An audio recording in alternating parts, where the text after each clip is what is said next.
The will of God. Can we go into that for a second? Yeah. Man, that's pretty deep. So, what is the will of God?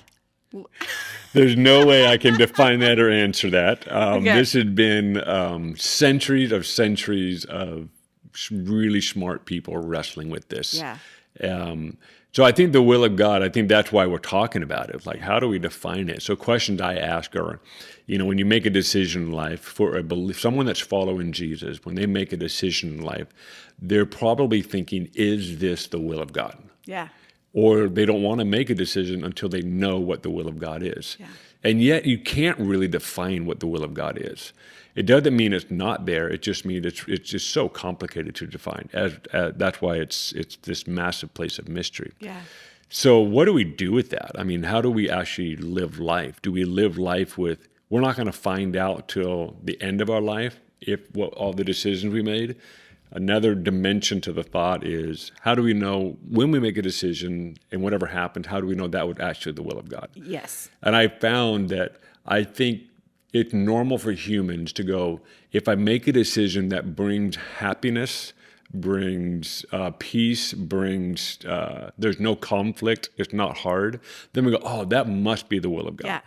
I'm like, I think there's an element of truth to that, but I don't think you can define the will of God entirely by all your problems went away and that means you made the right decision.